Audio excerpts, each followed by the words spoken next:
Welcome to the Theme Park Shuffle podcast.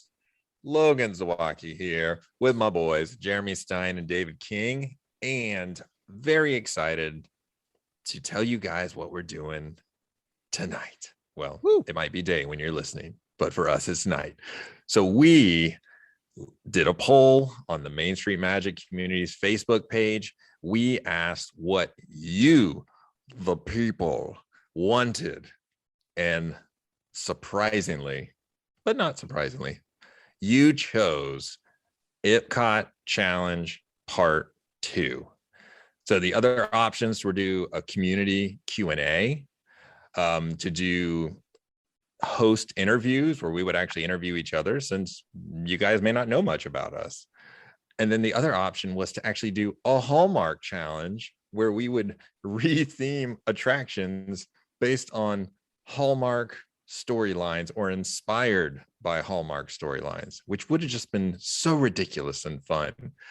We will save that one for a later time. As I told you guys, all of them will get done at some point, but the winner is IP-COT Challenge 2. So for those of you who didn't listen to IP-COT Challenge 1, the challenge is to take an attraction inside Epcot that currently does not have an IP, intellectual property, associated with it, and add one that works best with the theme of the current attraction. And then again, if you didn't listen last episode, just a quick summary. When Epcot opened on October 1st, 1982, it contained 0 attractions or pavilions with established Disney intellectual properties. In 2006, when Epcot's The Seas was rethemed with Finding Nemo, that began the major shift. And so since then, we've seen Frozen, we've seen the Three Caballeros, we've seen Remy's Ratatouille ride. More and more and more is on its way. So we did a random shuffle, and the results of the second IP-COT Challenge shuffle were David got Awesome Planet, located in World Nature inside the land. Jeremy got Soarin', also located in World Nature inside the land. And I was able to pick mine. And so the attraction I chose was Test Track inside World Discovery. So I'm really excited to do this one. Obviously, I chose mine, so I already knew ahead of time exactly what I wanted to do. So I had an advantage over the other guys this week. But let's kick it off with Jeremy. Or actually, before we get started, do you guys have anything you just want to say about either how non-awesome Awesome Planet is, or just anything you want to say in regards to how your Thanksgiving was? And again, the poll that we did was on Thanksgiving as a way of saying thank you to our awesome fans, since I didn't mention that before. But yeah, you guys, what's up? Yeah, I mean, I love the idea of always having the listeners involved. I think that's what makes this so fun, and us, always getting an opportunity to not truly know what we have to do. And now we, a lot of times we have a week or something to think about it, but we all have busy schedules. So I know for sometimes, especially David and I, it's kind of a last minute. David thought of his, I'm pretty sure 5 minutes before we hit record, because that's how he works best. Like that's how I was in school. Like 5 minutes before a test, I was taking a test, I would study and I would do well. And so that is David, because he always knocks it out of the park with. I truthfully almost didn't even like write anything for mine and was just gonna throw it off the hip, but I kind of got lost in the middle in my head of where I was going, so I had to write something down. I love that. That's great. But no, I love having the listeners involved. I think that's what, when we decided to start this show, that was an important thing. This isn't like our show, it's the listener's show. To throw challenges at us is so fun. I love a good challenge. I like being, kind of put on the spot. So yeah, this is going to be another fun one. And Logan, who is kind of, I think, the mastermind. So thank you, sir, behind this whole theme park shuffle, because a lot of times you come up with these incredible ideas of how we can mash things up or recreate. So yeah, Logan, thank you as always for being kind of the brains behind this little Three Caballeros group. There you go. My pleasure. Who's who in thanks that? for this Who's one. who in that? Thanks for this IP-COT thing. We'll say who's Donald, who's Panchito? Like if we were the Three Caballeros, who's who? Do you think? Don't know. That's Don't know that's a tough enough one, I about gotta those think. three. Yeah, yeah. See, none of us are angry. That'd be Donald. We need an angry bunch of the group. I don't think we have that. So, what do you want me just to kick it off with my idea? Just kick it off, Jeremy. Go So- straight Just go. into Soren, man. I So I'm can't gonna- wait to hear what you've got in line for this. So what I've done a little bit is I've cheated slightly in the way that David puts 6 bars in one, which I appreciate. Why was that cheating? I'm just saying you kind of take the rules and bend them, and I love that. I didn't bend anything. Well, we'll go back and listen, but if you guys tell me that this doesn't count, then you can tell me at the end. So I basically I take ideas of IPs and put into something else. And what I'm gonna do with Soren, and I'll start first with what I thought is my first idea was doing Raya and the Last Dragon, based on the ride system, based on flying, riding on the back of a dragon, but the ride system for Soren doesn't fit that. Flight of Passage does. If we retheme Flight of Passage, I'm going to totally go with a Big Hero 6 Baymax, or I'm going to go with a Raya and the Last Dragon, riding on the back of a dragon. So that didn't work. Also, Raya was not going to fit within this land. I know we're getting a Moana walkthrough feature. We're getting some elements of that, but I don't think it fit. So what I'm going to do is I'm going to take Soren around the world, and I'm going to change it into Soren through Disney. And I'll start with the technology, which I want all new screens and the latest technology. And after going to IAPA with Logan, I know it's out there. I'm especially thinking of Logan when we saw that kind of simulator ride with that dome screen and the hot air balloon. Yeah. Like, I want a screen that is not going to ruin your ride the way that unfortunately Soren does when you get to a Eiffel Tower. And you're going to understand why when I get through this. I want every scene or seat to be in the best spot, right? So let's update everything, whatever it takes, with LED, 4K, great technology. And I want real footage from drones, not, the current CGI complete situation where you fly over the Taj Mahal and you're like, all right, that's rough. And it looks like the Sims characters are walking below, So, what is Soren through Disney? This is a travel around the world through every Disney park to experience every Disney castle, which a lot of us don't get a chance to do, and we never will get a chance to do. So what we're going to do is we're going to start, again, this new updated technology screens. You're going to board your flight to go through Disney. I have zero qualms with Patrick Warburton still doing your kind of kickoff. I would love if we could have him back, letting him know that you're going to visit all of the Disney parks and their landmark castles. And we're going to still take off from Epcot and Walt Disney World, and we're going to make our way around the world. And we're going to start with La Chateau de, and I apologize for my pronunciation, but La Chateau de Belle Bois Dormant at Disneyland Paris. And we're going to all these are going to be through the nighttime. And we're going to always come down that park entrance through kind of the main street to see that wonderful firework finale. And in this time at Disneyland Paris, it is Disney Illuminations.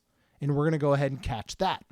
We're going to start to work our way slightly around the globe as we go through the Enchanted Storybook Castle at Shanghai Disney Resort. And we're going to see Illuminate, a nighttime celebration. From here, we continue to fly, and we'll always have these good transitions through the fireworks, kind of through that smoke, of, a nice natural progression into the next place. And we're going to go to the Castle of Magical Dreams at Hong Kong Disneyland, where we are going to get to experience the magical year after year Chinese New Year celebration. This is starting again in 2022 after a 4-year renovation. From there, we're moving on to Cinderella Castle at Tokyo Disneyland for Light the Night. We're going to make our way back around Earth, and we're going to go to Sleeping Beauty Castle at Disneyland Resort. And just announced today, Disneyland Forever is coming back in spring of 2022, along with the Main Street Electrical Parade. So as we fly down Main Street, right in the midst of everything, we're going to see the Main Street Electrical Parade as we finish off with Disneyland Forever. From there, we're going straight across the United States, Cinderella Castle at Walt Disney World for the finale of Enchantment as Tinkerbell is, making her flight right down there off of Cinderella Castle. And then we can still end up in Epcot, because that's where we have to land, with the finale of Harmonious. I want this to be a real life 4K drone video. I don't want all the CGI stuff, but I do understand that through this video technology, you're going to probably want some CGI enhancements and elements. And what I would love to see in each of the crowds as you fly over them, kind of going down the main streets to the castle, is maybe some Easter eggs, maybe some hidden Mickeys. Maybe when you're in Disneyland Paris, I don't know, maybe you spot Belle walking amongst the crowd, up to the castle to watch the fireworks. Maybe we are, again, somewhere in Disneyland, California, and we're seeing Aurora as she walks up to her castle. Or we see Mickey and Minnie and the Fab Five and stuff, maybe at Cinderella Castle at Walt Disney World. So there's always something to kind of look for and keep an eye out for. I loved Soarin'. I love Soarin' over the world. I just think that it could be something really special if you could give Walt Disney World guests an opportunity to see all these incredible castles. I remember watching, on Disney Plus, some of the specials about them outlining how these castles were created and built. And man, most of us probably won't get to see all these in our lifetime. Maybe we will, but if you could see them in one incredible attraction, I just think that would be the best. And then just think of, as you exit. Right now, there's a lot of Adventures by Disney and things like that as you exit Soarin' on the walls, the posters, because they're trying to get you to go to the current places that are there. Let's go ahead and, have the big, beautiful castle posters and, the fireworks spectaculars up there, and the merchandising as you walk out, could just be amazing as well. So Soarin' through Disney, seeing all of the parks, seeing all of the castles, and the incredible fireworks displays. And as they update throughout the years, you just update this show and you get to continually enjoy Disney around the world. I like it, man. That was actually kind of a thought I had when you started talking about how you were going to do 6 in 1 and all that kind of stuff. And how neat would that be to actually go down every quote unquote main street of every Disney in the world. I know that a lot of times my little one likes to watch the different versions of rides at every park. So she likes to do all of the haunted mansions at every single park. So to be able to go through and see every castle and see the similarities to each other, but the originalness and the own cultural difference in all of them, I think that would be a blast. But it's what I like about it is that you didn't completely change Soarin'. You still kept the heart of Soarin', because with its flaws, I love it. I love Soarin'. I think it's a blast. But I think it's great, man. Well done. Thank you. Let's see. Well, for one, when you mentioned Patrick Warburton, I was like, man, an Emperor's New Groove Soarin'.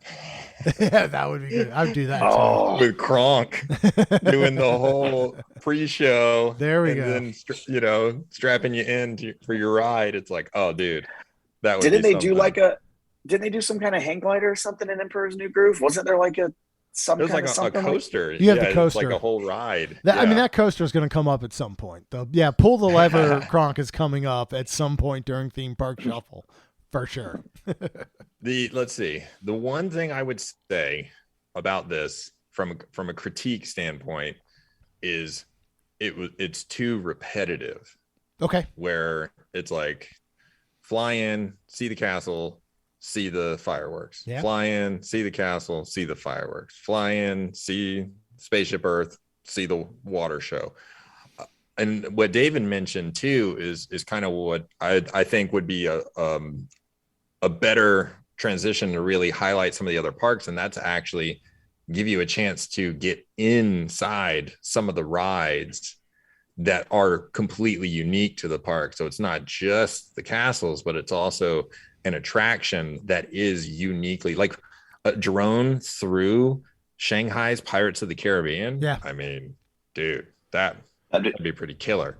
You know what be I pretty mean? awesome. So that could even be just one way to take the idea and sort of further evolve it so it doesn't become too repetitive, in a sense where you're, because if you come in every time down Main Street, there's a castle, down Main Street, there's a castle, that'll just get very repetitive. And in the fireworks, like the fireworks don't have the same effect after you see them over and over and over again. Right. So that would be the only thing I would suggest for adding a little more variety to spice it up and to still have the big, because really it's they had those fireworks sort of at the end of Soarin' because it is like a, fireworks are the finale, for sure. When there's fireworks, it's the end. This is the big time. This is the show at the end of the night kind of thing. So trying to spread it out might actually give you more of a variety of chill and then thrill, and then a much more diverse landscape as well, and just provide you with some more opportunities to surprise people. Yeah. Then again, it's like if you just come into the castle every time, that it lacks that surprise as you transition. So those would be the only comments I would make to up it to the next level. But I do like the idea of bringing the parks in the same way that you've got all these attractions within Soarin' in both versions, both the California version and the world version, that the whole point of it is to give you a taste of these places. Yeah. And what better place than inside a Disney park to give you a taste of all the parks? Oh yeah. So you've already got your fan base there. They're already there. They want to see all of that and experience all of that. And like you said, I mean, the reality is very few people will be able to travel to every Disney resort in their lifetime. It's very few people are going to be able to do that. So for the majority of people who can realistically only make it to one Disney park that they sort of regular, that would be awesome. Yeah. Well, man, I will say I didn't think of that, and I appreciate that so much. I appreciate that critique so much because you're 100% spot on with the repetitiveness. And I honestly didn't think of that. And you're right. I mean, even thinking of, the nighttime. All right. Everything is nighttime. And you're right. That's going to get a little repetitive. And especially when you think of, you got a Cinderella castle that is kind of a slight carbon copy at Tokyo Disneyland compared with Walt Disney World. So what are the differences we're going to see? So I really actually love that idea of maybe soaring through different Disney attractions around the world, and giving you a bird's eye view of what those look like. I mean, that's brilliant. That's why you're here, Logan. To think of even if we went into Walt Disney World in Pirates of the Caribbean, to see a bird's eye view of an actual boat ride system coming through that we never see. We're on the ride system. So I think it's a great idea to kind of go that way, or even, and I think this would only really play with the Disney hardcores and the fanatics, is imagine an opportunity to soar through lost Disney attractions. If you could soar through, Mr. Toad's Wild Ride, or 20,000 Leagues Under the Sea, or, parks that have lost loved attractions, what if there was some sort of way to go back with the bird's eye view and look over those as people get to experience them? That could maybe be another idea, but no, I thank you. I love that. That gave me an idea. What if instead of soaring through locations, you're soaring through time? Okay. So, ooh, so yeah. you are soaring, you get to see opening day Disneyland, and then you soar as it's matured and modified and grown. And then you soar through opening day Disney World, or even like, even as they were laying it out, you soar over the swamps of Florida and you see Walt like standing in the swamps, plotting where all of this is going to be. And then the longer the ride goes, the more time passes. And as time passes, then everything's growing around you and you're soaring to modern times. And then you get to actually see the big finale is now Disney, boom, boom, fireworks, etc. So I think that'd be kind of cool if you soared through time. Yeah, that's actually what I originally meant. So if we can go back, if we can rewind, I'm gonna stop recording and I'm gonna steal that and we're gonna start this over again. That's brilliant. Jeremy, that's actually brilliant. When you said originally soaring through Disney, I thought that would have been you were going to replace real world locations with the actual Disney worlds, as in the worlds from Disney movies, and then it's as realistic as can be, travels through Alice in Wonderland, through Neverland, through going through all these fictional locations that they have created themselves. That would just be a completely unique, fun way to bring those worlds to life. And I think that would be freaking killer as well. And if you guys haven't been to the World Trade Center to see the memorial there, they had this elevator animation that's incredible. Because David, to your point, what they do is they actually have a timeline that as you're traveling up the elevator, you're watching as the original World Trade Center, the Twin Towers were being built. And so as the timeline goes on, you are then watching it just like you were talking about, like a time lapse of the building. And it's so cool and really, really impactful. Such an amazing experience to go to that memorial. That's awesome. Well, all right. Let's just move on to David. But that's what I love is that, this is such a great conversation to have, because I was stuck. I was looking at very IP specific, like I said, with Raya or Baymax or Big Hero 6. And I thought of this idea, but I love the opportunity for us to all have this open style conversation, because y'all just came up with incredible new ideas and every last one of them would fit. Well, I wouldn't have thought about it unless you kicked it off with that whole idea. Absolutely. Well, you guys are too just nice. Disney in general. It's like, just tell me how handsome I am while you're at it, because that sounds good. The most handsome out of all of us, for sure, without a doubt. Side note, before I start, it makes me think what would be really fun is if we, maybe a future episode, just take one idea and we don't we don't think about it beforehand, and then we just bat it around live on the podcast. Not live for us 3 days later for you guys that are listening to it. But the podcast is just us throwing ideas back and forth, and at the end we have a final attraction or what have you. I absolutely love that. Like we work on it together. Yeah, I love that. We will do several of those. Well, maybe, and by that I mean we let Logan do all the work. Just sit here and agree with it. Or in this case, I just come up with a dumb idea and then you guys make it so much better. We could do that too. But you're so handsome. Whatever works. Wow. Whatever works. Thank you, David. I'm down for whatever. I'm definitely glad that this is. Yeah, I'm glad this isn't video. So I love your hair too as well, David. All right, David is up right with his idea. Both of them are beautiful. David is up. I can't wait for this as always, because you always come out of left field and just kill it. Like, I never know what to expect out of you in a good way. This one isn't so much left field.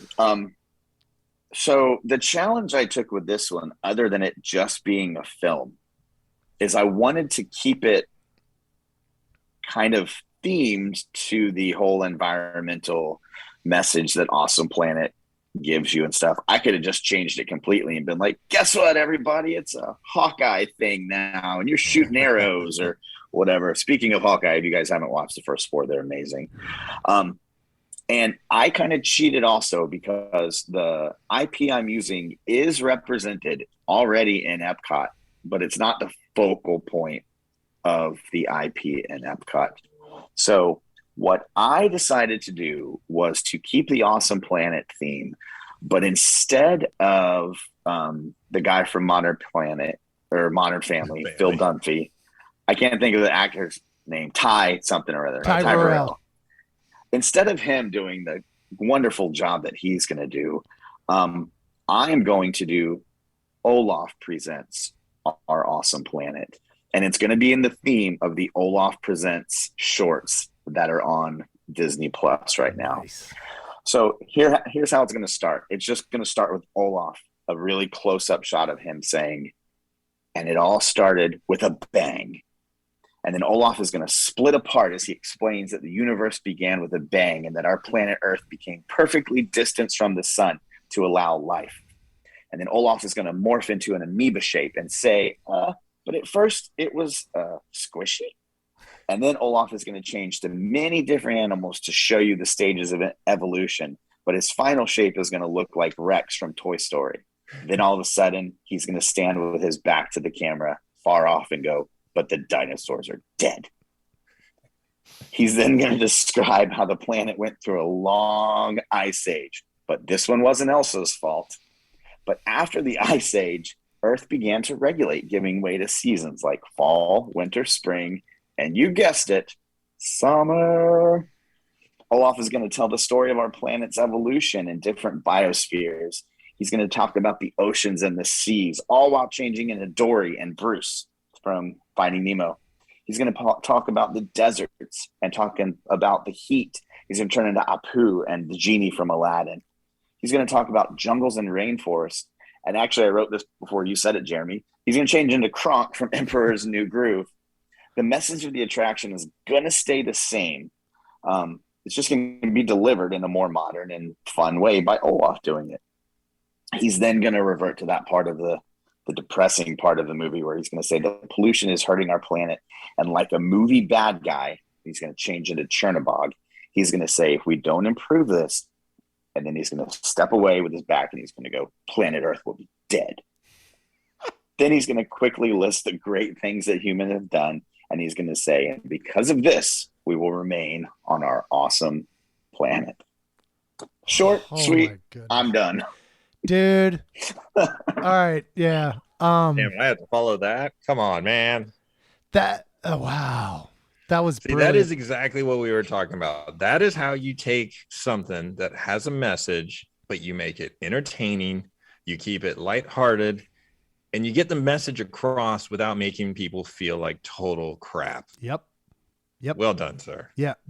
Dude, that was seriously. And you're going, like, I was closing my eyes because I could picture it. Like, I could just picture Olaf doing those things, and the dinosaurs are dead. Those are my favorite scenes of those things. They're the best ever. Papa was an emaciated shrimp. I mean, wow, that is absolutely perfect. And like Logan said, and we were joking about this through text, and we were talking about Awesome Planet, is that, you know, it has been, first of all, they completely underused Ty Burrell, right? It was just his voice. You didn't feel like you were listening to Phil Dunphy or whatever it is from Modern Family. Like, there was no life into it. It was just this voiceover. And it's like, the world is amazing, but you guys suck. And you're killing it. And nobody likes you. And get out of my theater. And you just, like Logan said, changed this into the most amazing message with heart and humility and hilarity. And I want to see this. And I will say, out of everything we've ever done in Theme Park Shuffle, and even when we started on Main Street Magic, this one to me is the one that could literally happen. Like, if this was pitched to Disney, I think this is the one that's like, all right. And Josh Gad would be like, I'm on board. You know, I can make this happen. And it would be a no-brainer because it's going to put butts in seats. I mean, 100%. Olaf Presents that alone. Just Olaf alone will bring all the kids in. Yeah.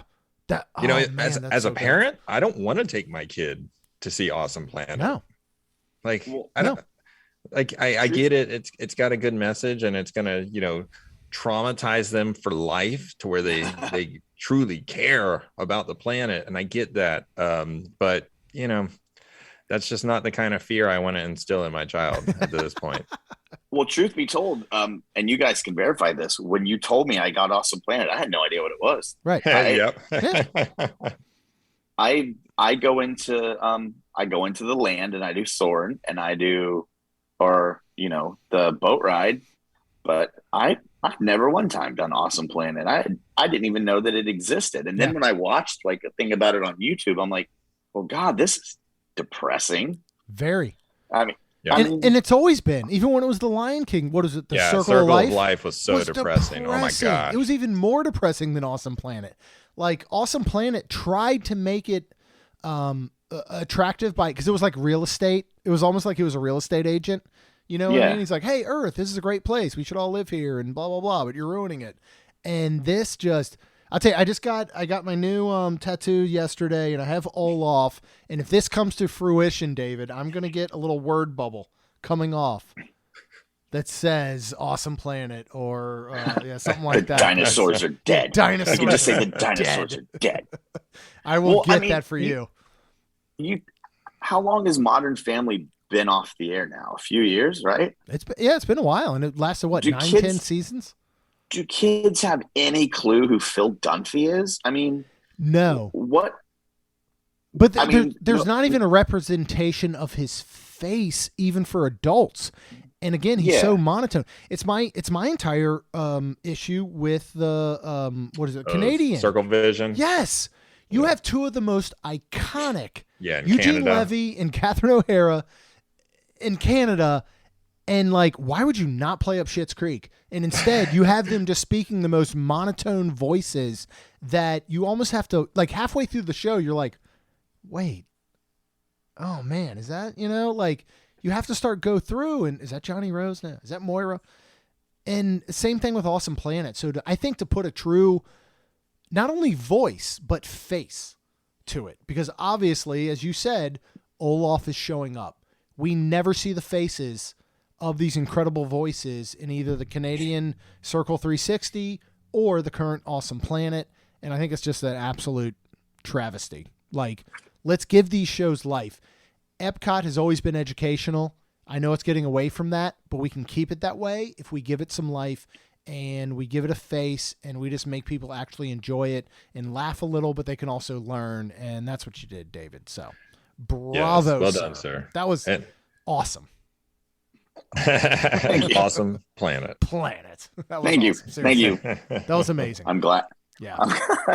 I did not expect that warm of a reception. I'm very happy. Oh, no, Man, David's was nice and short, and mine's about to be like 30 minutes long. Let's do it.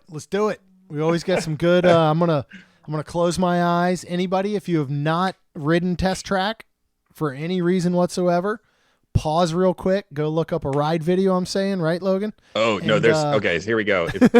Attractions 360 Okay. has an amazing 4K ride video of the 2012 concept. Perfect. Inside the Magic has a great pre-show queue ride and post-show walkthrough. Perfect.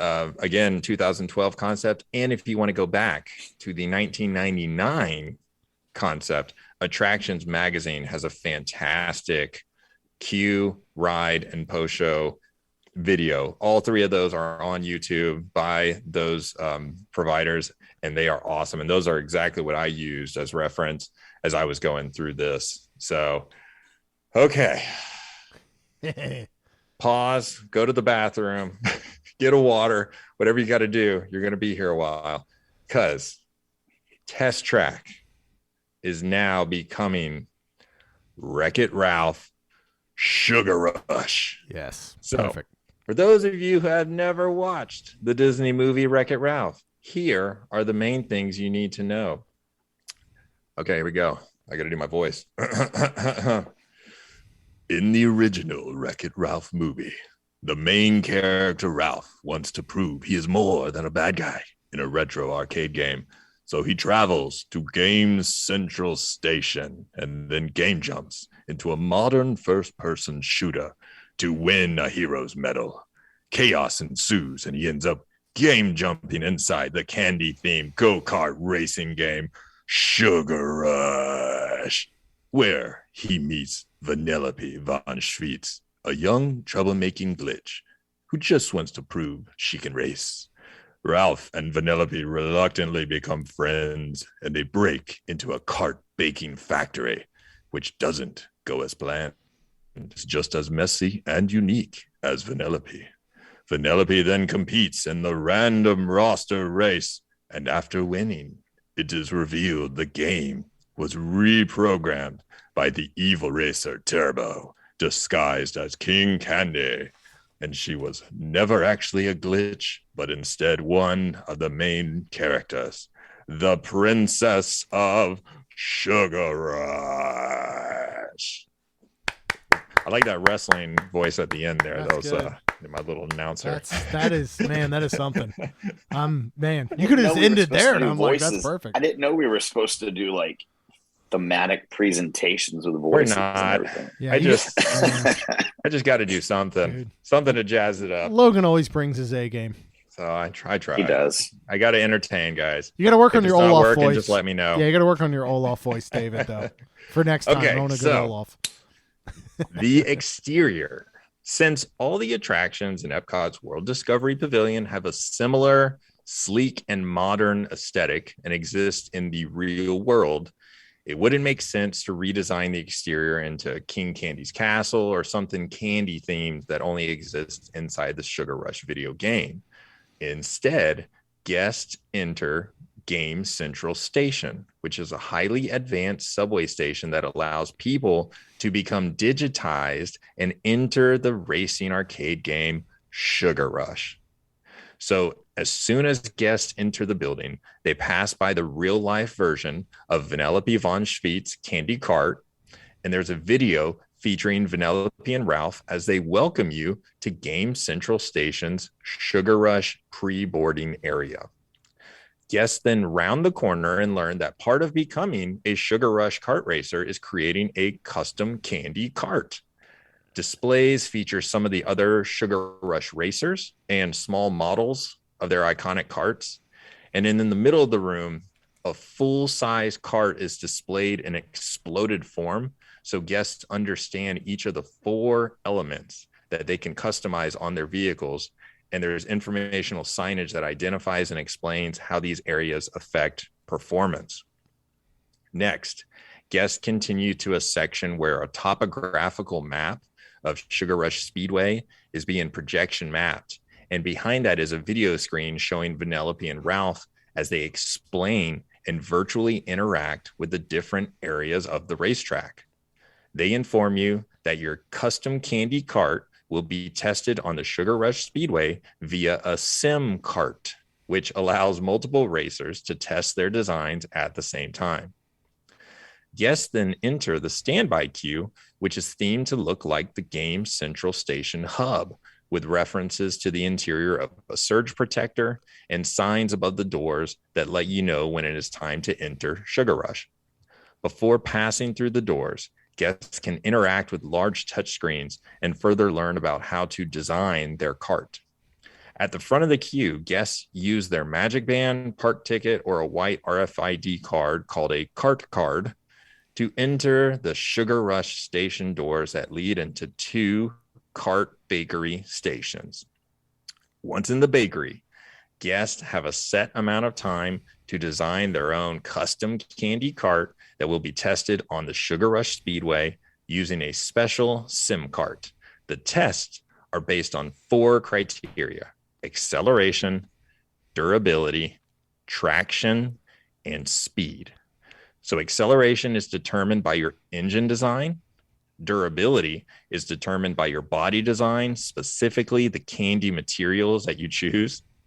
Traction is determined by the design of your wheels, and speed is determined by your add-ons, which impact the aerodynamics of your vehicle. When the time expires, guests and their custom candy carts have been fully digitized and must move to the second queue, which is a tunnel themed as the inside of a power cord with lighting and sound effects, as well as overhead audio notifying you that you are about to reach the Sugar Rush station. So the load platform is designed to look like a subway station with unique candy-themed graffiti and signage. While waiting to board the SIM cards, all guests must scan their Magic Band park ticket or cart card at the gate to upload their custom candy cart into the SIM card. So now the ride. After you board the SIM cart and fasten your seatbelt, the vehicle drives out of the station and stops outside a portal. So Vanellope and Ralph communicate with you via onboard radios and explain how your cart design will be tested in 4 different parts of the Sugar Rush Speedway: the Candy Cane Forest, Diet Cola Mountain, Frosty Rally, and the Royal Raceway Finale. The acceleration test begins when you pass through the portal and are transported into the video game world of Sugar Rush, complete with the incredibly catchy and energetic Sugar Rush song by AKB48. If you haven't listened to it, it's amazing. Download it. It's a great workout song. It won't get you, it won't let you down. It's such high energy. So from this point on, the scenic theming inside the ride will be a combination of practical set pieces combined with projection mapping and LED displays that create a truly immersive experience. So as we enter the Candy Cane Forest, we pass by peppermint trees and can see and hear Laffy Taffy hanging down from above. We then accelerate up a steep hill as Vanellope and Ralph continue to inform us about the environment and the tests for each section. Our SIM cart repeatedly accelerates and nearly loses control as it passes over Nesquik sand traps and gumdrop terrain. At the end of the acceleration test, the custom candy cart design with the best score is revealed by animatronic versions of Vanellope and Ralph. In the durability test, you enter Diet Cola Mountain, where your custom candy cart design is tested under extreme conditions. The theming will look like you're passing through the Diet Cola Mountain. The first zone features the boiling hot cola pits on both sides of the car with special heat effects. The second zone is a cavern covered in Mentos stalactites that sway back and forth due to the wind tunnel effect. And the third zone features lava eruptions caused by Mentos falling into the boiling hot cola pits and spraying us with a combination of fog and mist effects. So after the test is complete, the best scores are displayed and revealed by a projected version of Ralph. Now, in the traction test, the SIM cart enters Frosty Rally and drifts around hairpin turns as it climbs up and down icy roads lined with Oreos and ice cream scoops. Along the way, cherry bombs explode on some of the turns when our vehicle drifts too close. The SIM cart then enters a tunnel on the side of Ice Cream Mountain. We travel through the freezing cold rainbow-colored cavern and must make a last-minute swerve to avoid a massive exploding cherry bomb that sends a cloud of rainbow-colored fog directly towards us. When the SIM cart exits the tunnel, the results for the traction test are displayed, with Vanellope rooting you on as a fully visible projected character that glitches across the wall in excitement. The final test is speed, where the SIM cart momentarily stops and then accelerates through candy-themed arches towards a wall made of chocolate. The chocolate bar suddenly splits open and our SIM cart speeds onto the Royal Raceway. The track is colorfully painted and decorated with multicolored candy cane light poles and pretzel guardrails. Large portions of the outside track also feature 3-dimensional bandstands with a variety of candy fans. The SIM cart speeds along a straightaway, makes a 90-degree right turn, then a 270-degree left turn, circling around a giant chocolate bonbon mountain that covers the employee parking lot that is currently visible on Test Track. Exiting the turn, the SIM cart then speeds down another straightaway before making a complete counterclockwise circle around the building. We speed under the highly themed Royal Raceway finish line and then slow down as the vehicle descends back toward the Sugar Rush subway station. When the test is complete, Vanellope and Ralph reveal the speed test results and then announce which of our custom candy carts won the random roster race.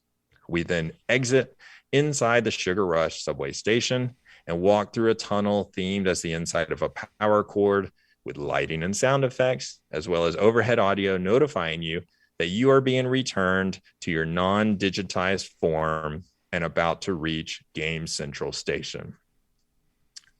Inside Game Central Station, guests can now use their Magic Band park card or cart card to see their custom candy cart performance scores on a large Sugar Rush Speedway virtual map before entering a circular hub that resembles the inside of a surge protector and features interactive games themed around the video games in both Wreck-It Ralph movies, such as Fix-It Felix Jr., Heroes Duty, Q*bert, Pac-Man, Space Invaders, Frogger, Root Beer Tapper, Burger Time, Sonic the Hedgehog, Street Fighter 2, and Slaughter Race. In the Game Central showroom, guests can listen to some of the great songs from the Wreck-It Ralph movies, such as Wreck-It Ralph, Sugar Rush, When Can I See You Again by Owl City, Zero by Imagine Dragons, and a place called Slaughter Race. Here, you can also meet and greet with Vanellope and Ralph, take virtual photos with your custom designed candy carts, walk around real life versions of the iconic Sugar Rush Racers carts, as well as Vanellope and Shank's race cars from Slaughter Race. And lastly, you can purchase a toy-sized version of your custom candy cart inside the Game Central Station gift shop. The end. I'm done. I'm out. It's perfect. I'm leaving. I mean, that was it's made for it. It's made for it. It's made for it. It's Jeremy, you said that mine was a no-brainer, that if it was pitched would be done. It's perfect. Logan, I mean, it is an absolute no-brainer that nobody gives a crap about the braking system on your Chevy Malibu four-door, right? No one cares. But you get me Mentos dropping into Diet Coke and Vanellope glitching, and it is a 100% no-brainer, grand slam. I want to ride it right now. I want to ride it so bad. I will say that's the best thing that's ever been presented. Like, I'm not kidding. That is the number one presented idea in the entirety of us doing this show, which I know hasn't been long, but whatever. Okay. That seriously is absolute perfection. Yours was great, down, David, but slow down there, Tiger. Crap. Whoa. Well, did he do a Main Street Parade pedal pub? I don't think so. You need to slow down, big boy. I gotta say, if I gotta pick one or the other, I'm picking this. That was 100% getting. I mean, seriously, Logan, that from beginning to end was absolute perfection. And I have been dying to do this one, dying to do it. And in fact, when you did Test Track with Fast and Furious, I was just like, oh man, he's gonna steal like all the cool ideas. But I did not. I still, you know, the crazy part was, here's the crazy part. Everything in this retheme, this is truly a retheme. Yeah. This isn't completely changing the ride. This is using everything that already exists. Yep. Just applying an IP and making it 1,000,000 times better than the way it currently is. Yeah. And you know, with Universal about to have Nintendo and have a Mario Kart ride, you want to compete with a Mario Kart ride, it's right there. It is built in, ready to roll. Yeah. And really, I mean, and if they wanted to, you know, kind of borrow from that Mario Kart ride as well, if you were using AR with an attraction like this, then you could even go back and change, and like at the beginning, instead of doing Candy Cane Forest, you can actually make it what is it called, gumball gouge, something like that. And it's actually got it to where, as you're driving through, let me double check the gumball gorge. Sorry, gumball gorge.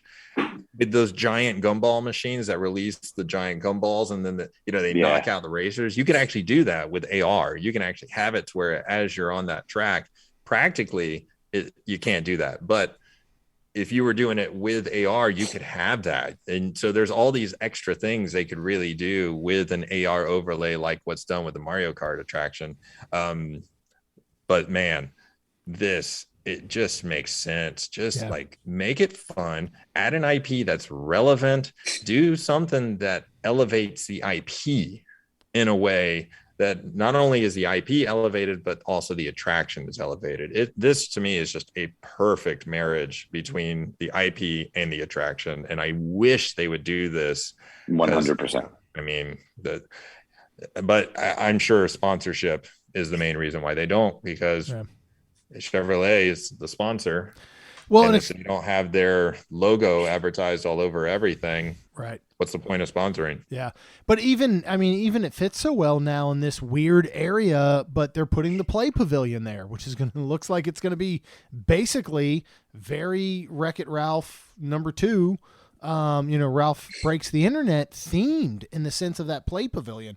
So this would fit perfectly in this kind of weird little land with Guardians of the Galaxy and Space 220 and Mission Space. But I think this is a perfect fit. And again, you designed from, basically entering the queue all the way to exiting in the gift shop, which was so brilliant, which is something I honestly didn't do this episode. Like, I'm going to go right now and apologize because I did not put my best foot forward with this episode. Yours was perfectly fine, man. No, but I started to think as he was going through, this was the first time I was like, I didn't talk about the queue. Like, the Soarin' queue could get a complete overlay if we were doing some sort of Disney fly through. It could have gotten the Disney trivia that they do throughout, or it could have gotten like a history with photos and videos and all. And I just you guys did such an incredible job in this episode with things that I think are just outstanding, and I want to see both of them. And this is like, I like Test Track. It's cool, but man, does it need a complete rebirth to make it something that it really should be. Because the ride system, outstanding. Everything around it is not good. It's fun. Everything else is not good. Yeah. And again, like their whole the concept of a simulation, I think that's a great idea. Yeah. However, give me a simulation that's in a real environment. Don't cheese it up and give me line drawings and stuff and make it feel like Tron. Like if you're gonna do that, just make it a Tron ride. Just make it Tron, and people will love it because it's Tron. Yep. But don't. But anyways, besides the point, the gameplay and the idea of creating and personalizing and stuff, they did a killer job with that in 2012 when they redid it. That was just solid, absolutely solid, and a major improvement to what was already a good attraction. I just think they took several steps back in regard to just theming and stuff like that. Yeah. But what I was about to say is this IP-COT challenge, if people have been sort of dogging the idea of bringing IPs to Epcot because they see it as some loss of the way the park used to be and sort of a degradation of the education and more about just the worshiping of Disney.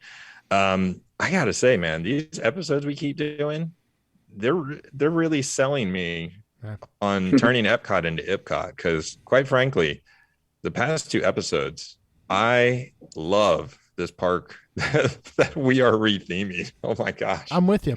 I can't wait till we get to World Showcase, guys. We still goodness. have the entire World Showcase to do. Yikes. Yeah. Well, the thing is, you can have it both ways. Yeah. You can still have the learning. You'll have more education and more learning if people actually care about what's presenting it to them. Yeah. You know what I mean? Like, I'm going to pay more attention. I'm going to pay more attention to Olaf talking to me than a sitcom character that's 5 years old that, Yep. you Or know, just a voice. Yeah. Just or a just a narrator. voice It's for not even sure. a face, like a non-person, just a narrator. While we see all this footage, where you're like, Absolutely. I could watch this on National Geographic if I Yes. wanted to. Yeah. Which was like the whole thing, I feel like, is that's what they did. They partnered with National Geographic because they bought them out with that whole deal, and that's what they went with. And so I agree with you guys. I think, people are so against IPs in the park, but they're all purists. They're all the old school Disney fans. And the simple fact is that's what we connect with. We connect with Olaf. We connect with Wreck-It Ralph. We connect with all these characters that us and our families and our kids, we all have kids, are becoming familiar with. And when you can go into Disney Park and they can meld them the right way, which I hope that we're trying to do here with some of these cool challenges, and I think Disney's doing anyway in a lot of ways, it makes you care more. It makes you familiar. Nobody, again, I just go on mission space. What is this? Nobody knows.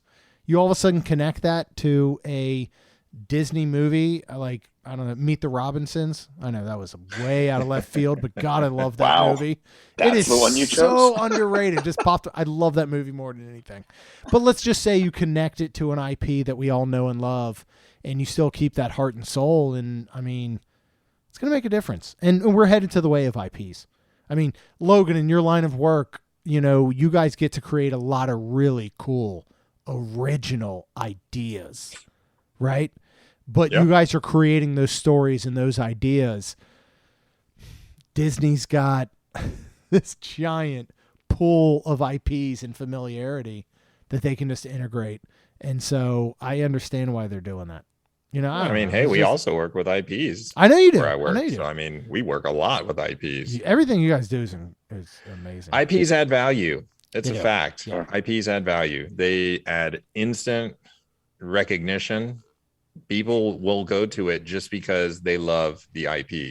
So you better have an attraction that they equally love, because if they love the IP and the attraction sucks, then the money you spent on the IP was for nothing. Yeah. You gotta have an attraction that is great to begin with.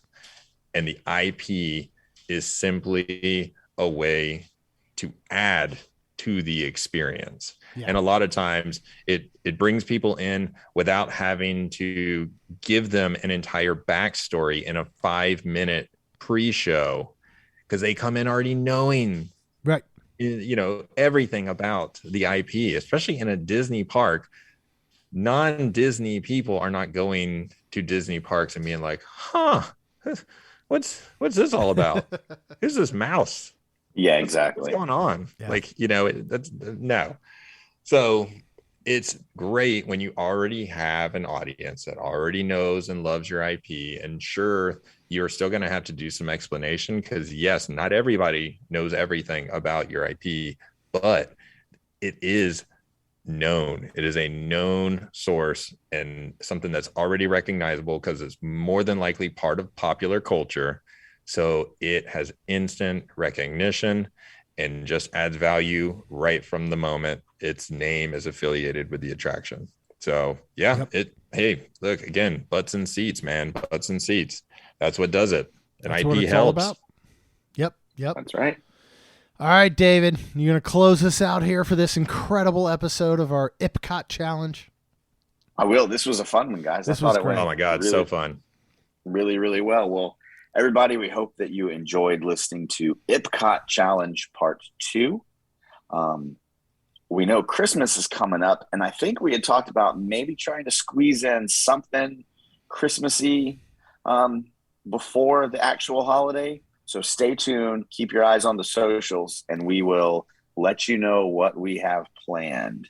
Because I don't even know what we have planned, because they don't tell me till the day before.